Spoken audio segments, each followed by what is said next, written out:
Vamos lá, João capítulo 14, versículo 16. E eu rogarei ao Pai, e Ele vos dará outro Consolador, para que fique convosco para sempre. Pode passar, meu irmão. O irmão do tela pode passar. E o Espírito de verdade, que o mundo não pode receber, porque não vê e nem o conhece. Abre vossas Bíblias novamente em Joel capítulo 2, versículo 28. Joel capítulo 2, versículo 28. E há de ser que, depois derramarei o meu Espírito sobre toda a carne, e vossos filhos e vossas filhas profetizarão, e os vossos velhos terão sonhos, e os vossos jovens terão visões, e também sobre os servos e sobre as servas, naqueles dias derramarei o meu Espírito. Se assenta glorificando a Jesus.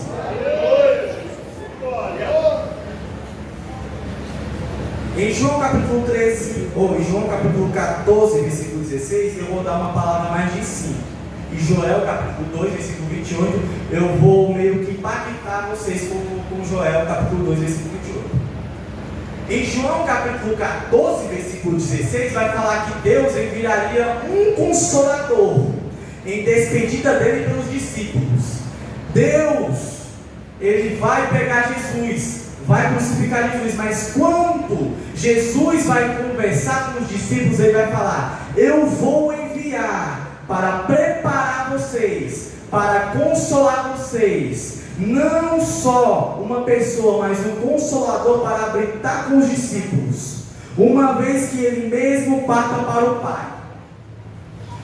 Ser amigo do Espírito Santo significa desenvolver um relacionamento, como você tem um relacionamento íntimo com aquele amigo que você considera como irmão.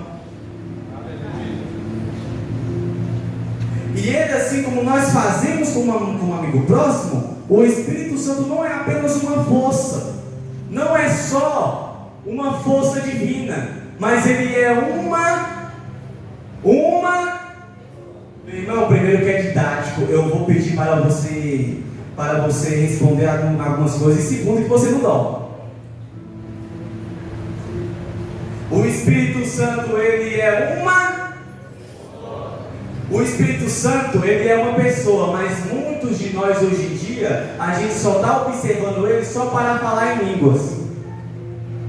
A gente só está querendo o Espírito Santo só para rodopiar pelos cultos e só para falar línguas estranhas. Mas não, o Espírito Santo é ele que te guia, é ele que ora quando você não está orando, é ele que te consola quando você está precisando ser consolado e ninguém está te consolando. Mas Lucas, como é que eu posso ter uma comunhão com meu amigo Espírito Santo? Primeiro, precisamos desejar pela comunhão com o Espírito Santo. Desejar comunhão com o Espírito Santo significa anseio por uma vida cheia de presença. Quantos de nós, quando chegamos no nosso serviço, quando nós chegamos da escola, não temos tempos nem para orar? A gente, 3 horas da noite, a gente fala: não, estou com sono, vou dormir, amanhã eu oro. E quantas vezes esse dia vem se repetindo, e você fica mais de uma semana sem orar? Em Tiago capítulo 4, versículo 8, a Bíblia nos ensina: aproxime-se de Deus e Ele aproximará de vocês. Isso mostra que precisamos buscar ativamente por uma comunhão com Deus. Aleluia. Segundo, reconheça o Espírito Santo como fala mais alto, meu irmão. Como me ajuda a pregar. Ele pensa e nos ensina. Em João capítulo 14, versículo 26, vai falar: mas o Consolador, o Espírito Santo, a quem o Pai enviará em meu nome, ensinará a vocês todas as coisas e fará com que se lembrem de tudo que lhe disser. Sabe aquele pregador que cita a Bíblia toda hora? Que não precisa de tablet, não precisa de celular, ele cita versículo toda hora, passagem toda hora? É porque ele tem o dom do Espírito. Sabe aquela pessoa que quando você está conversando pelo Instagram ou pelo WhatsApp, ela cita todo tipo de porque o Espírito Santo lembra ela. Esses dias eu estava conversando com uma jovem e eu toda hora estava citando versículo. Ela falou, você só cita versículo. Eu falei, mas é isso. Deus me deu esse dom, eu não posso parar. E o Espírito Santo ele pode ser entristecido. Observe isso aqui, jovem. Ele não é apenas um poder impressional. Ele tem emoções e pode ser magoado quando pecamos. Efésios capítulo 4, versículo 30. E não entristecem o Espírito Santo de Deus, com o qual vocês foram selados para o dia de redenção. Se ele pode ser entristecido, significa que ele sente e se importa conosco. O Espírito Santo se importa com você.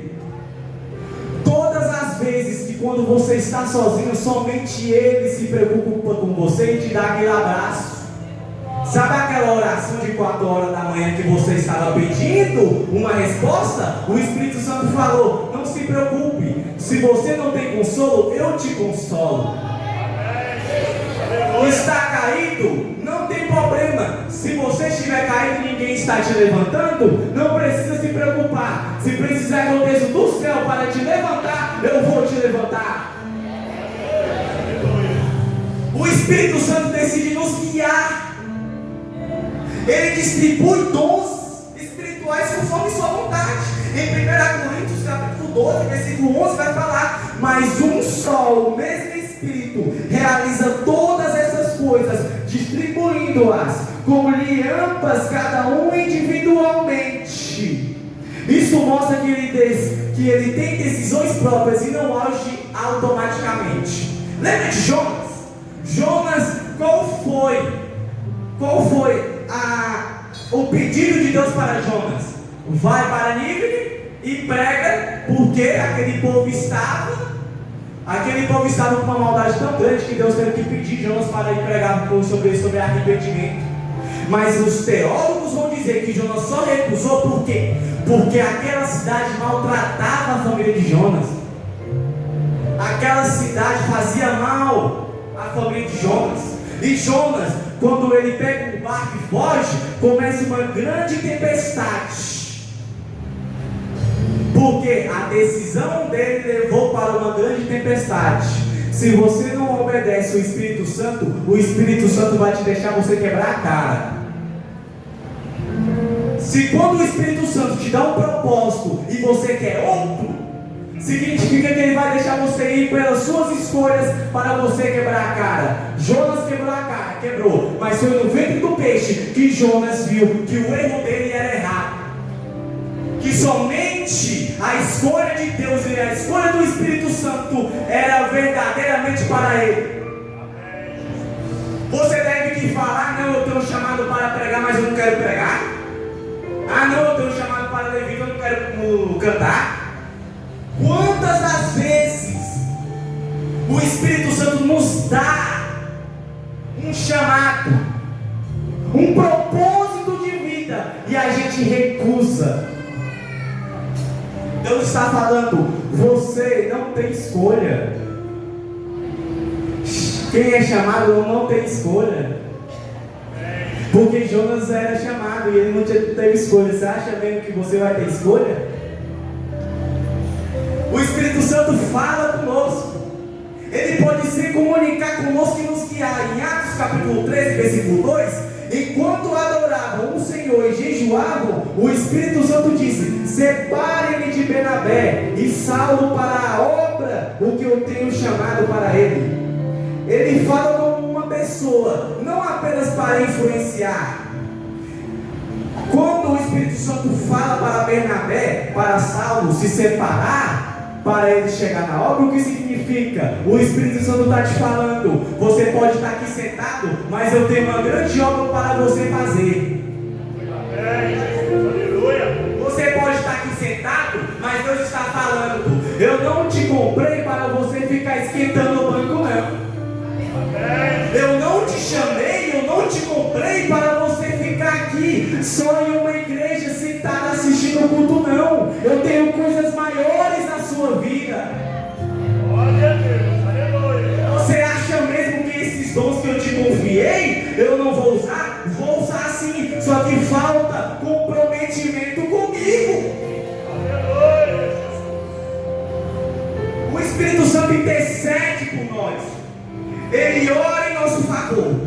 não sabemos o que dizer. Em Romanos capítulo 8, versículo 26, o Espírito nos ajuda em nossa fraqueza, pois não sabemos como orar, mas o próprio Espírito intercede por nós com gemidos inexprimíveis. Isso mostra que Ele se preocupa e intercede por nós diante do Pai. Sabe aquela oração que quando você se ajoelhou e falar, eu vou começar a orar, você começou a chorar e não soltou uma palavra? Nas traduções, o Espírito Santo estava traduzindo a sua oração pela sua lágrima. Quantas das vezes a gente choramos nos cultos, cansados, com muitas lutas, muitas desavenças da vida? Quantos de nós nunca fizemos isso? É o Espírito Santo falando, é por meio das suas lágrimas que eu estou orando por você. É por meio dessas lutas que eu estou te preparando. É por meio dessas lutas que eu estou te passando por um processo para você chegar no seu propósito. 3. Leia e medite na palavra. Isso aqui, meu irmão, é crucial para você ser amigo do Espírito Santo. Por quê? Porque muitos jovens ou muitos de nós quase nem lêem a palavra, não leem nenhum versículo. Obedecer, ler e meditar na Bíblia não é apenas um hábito, mas um encontro com Deus. A palavra é viva e nos transforma quando estudamos com o coração aberto. O Espírito Santo fala principalmente por meio da Bíblia. Em João capítulo 14, versículo 26, como eu já tenho escrito aqui, quando eu já tenho citado aqui, Jesus disse que o Espírito Santo nos ensinará e nos fará lembrar de suas palavras. 4. Obedeça a sua voz. Obedecer ao Espírito Santo significa estar sensível à sua voz, seguir sua direção em todas as áreas da vida. Ele nos guia para viver segundo a vontade de Deus, nos ensina a tomar decisões certas e nos ajudar a crescer espiritualmente. Se a gente seguir a voz do Espírito Santo em cada área da nossa vida, pode ser trabalho, pode ser escola, pode ser de tudo, pode ser amizade, você vai ter uma vida segundo a vontade de Deus. Porque as suas decisões não falam por você, como eu tenho falado aqui, mas as decisões do Espírito Santo são as melhores para a sua vida. É verdade. Sabe quando você terminou aquele namoro, que o Espírito Santo falou que você não podia ter começado? Era ele falando, eu tenho algo melhor para você. Tantos jovens de hoje em dia não estão obedecendo mais à voz do Espírito. Tem hora que tem até que o pastor revelar uma coisa pessoalmente para o jovem, ele não obedece mais. Quantas das vezes a gente, jovem, quer muito aquilo, mas a gente não pode? Quantas das vezes a gente quer ir até para o futebol, mas o Espírito Santo está falando, você vai ficar em casa e você vai orar. Esses dias eu estava bem assim, eu estava conversando com uma jovem e ela eu estava falando que eu estava muito cansado, porque eu entro no meu trabalho 8 horas, eu saio às meio-dia, não, saio às 1 hora, e às 1 hora eu entro no canal de Jano Rocha, onde eu estudo, né? Olha, eu estou no último ano do ensino médio, tá? Vocês devem estar pensando que eu já sou velho, sou ainda não. E às 5 horas ou eu vou para minha casa, ou eu resolvo algumas coisas do meu time de futebol, do meu time de futsal. Eu tenho um time da segunda divisão da Liga de Formosa. Aí eu não estava nem mais cumprindo com essas coisas mais de futebol, porque eu sempre estava saindo do colégio, eu já estava indo para minha casa orar e ler a palavra e estudar. E ela me falou, Lucas, eu te admiro tanto, porque tantos compromissos por aí que você pode ter, você está mais se ajoelhando e orando. Porque se você não tem uma vida de leitura e oração, a comunhão com Deus você não consegue aumentar o seu relacionamento íntimo com Deus. E ame aquilo que o Espírito Santo ama. Jovem, isso daqui você já sabe. O Espírito Santo ama a fidelidade e a santidade com Deus. A gente teve um congresso da UMELF ano passado sobre isso. Isso significa buscar um estilo de vida que reflita o caráter de Deus. Fuja do pecado, de tudo que te entristece com o Espírito Santo. Isso aqui eu já citei. Tenha um prazer em fazer o bem, ajudando e fazendo a obra e amando as pessoas. Deixa eu te falar uma coisa. quando o pastor precisar lá na hora de algum obreiro jovem, lá na portaria ou ali, já seja o primeiro a colocar seu nome na lista. Amém, Jesus, aleluia. Quando a liderança pedir, vamos evangelizar, chamar mais jovens, seja o primeiro a colocar o nome na lista. Glória a Deus, aleluia. Sabe por quê? Porque é por meio dessas obras que Deus vai te capacitar a você ter uma vida eterna com Ele.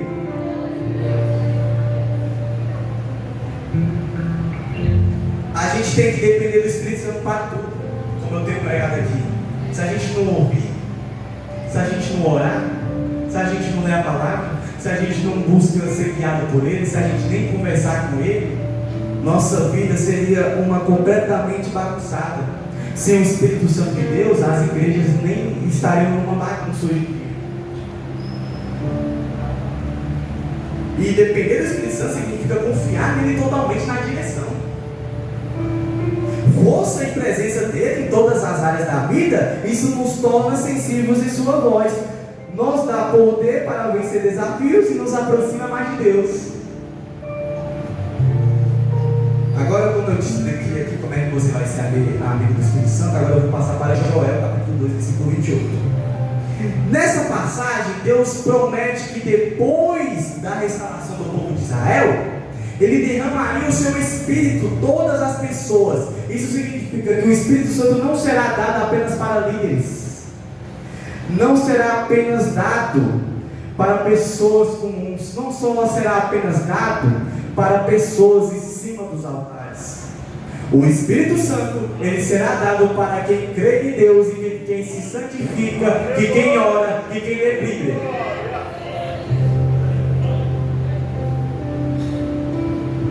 Específico como profeta, isso que eu já falei. Seus filhos e suas filhas profetizarão, os velhos terão sonhos, os jovens terão visões. Deus usará homens e mulheres, jovens e velhos para falar suas palavras no mundo de hoje. Os velhos terão visões, ou os velhos terão sonhos. Os mais experientes receberão revelações de Deus. Os jovens terão visões. A nova geração de 2025 será cheia do Espírito Santo por Deus.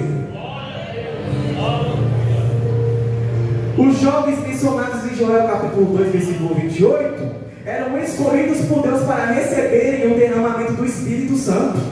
Eles não seriam apenas espectadores, mas instrumentos de Deus na terra.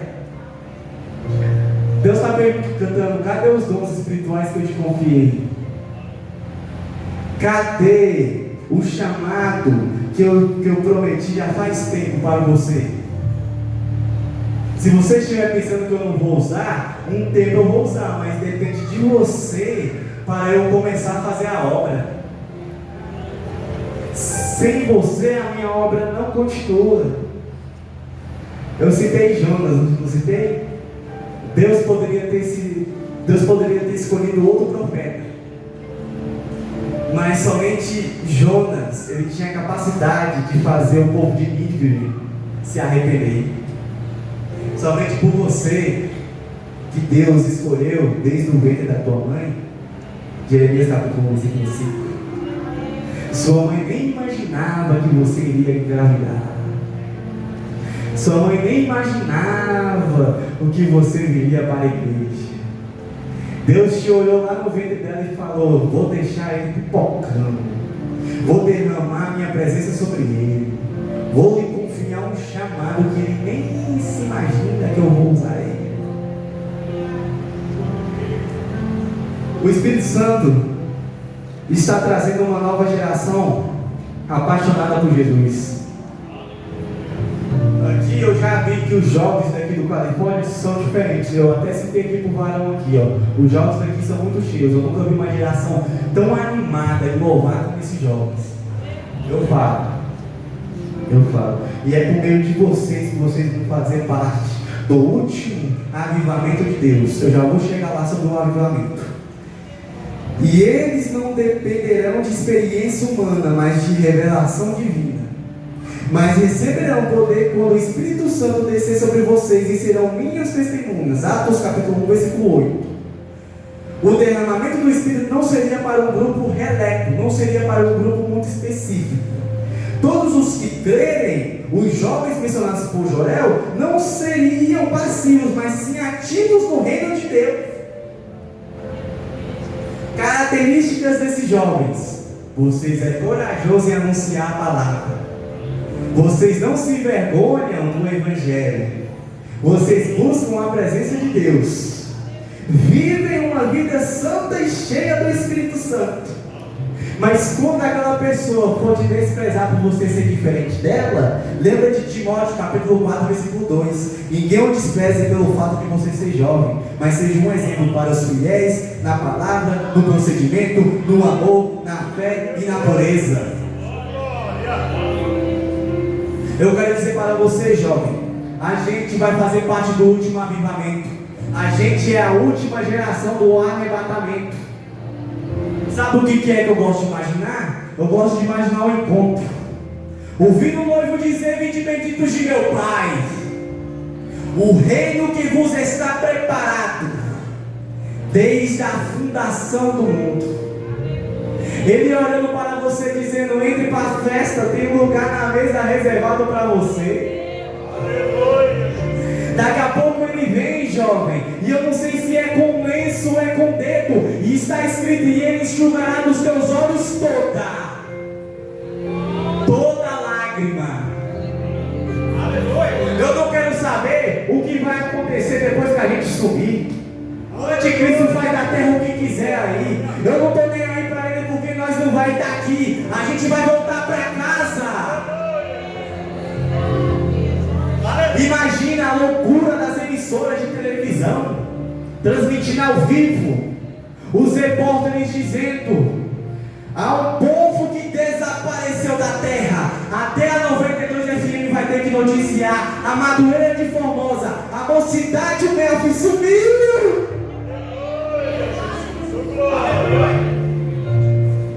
Aqui em Formosa, a Mocidade, o Melfi vai sumir, e o povo vai se perguntar: por que é que aquele jovem não transferiu dinheiro para ninguém? Por que é que abandonaram a casa e não deixaram para ninguém? Por que é que deixaram o carro e não deixaram para ninguém? Eles não entendem. Nossa casa não é aqui. Nada perdemos aqui se comparar aquilo que ele já preparou para nós lá. Lá.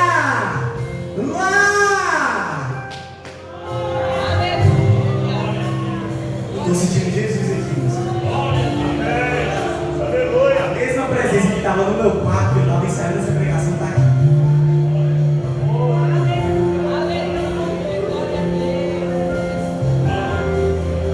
Mas antes dele vir, você acredita que ele gosta de passear pelo seu jardim de vez em quando?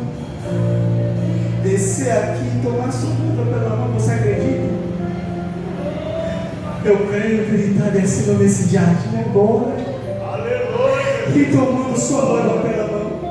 Glória a Deus. E dizendo: caído você não vai ficar. Dizendo: as lutas que você estava passando na sua casa, hoje é a noite do renovo de Deus para a tua vida. Amém! Aleluia! Sabe aquele dia que te falaram que você não ia conseguir nem vir para a igreja? Você hoje chegou aqui falando: Deus, eu estou indo para o culto de jovens, Deus, mas eu não quero sair de lá do mesmo jeito que eu estou.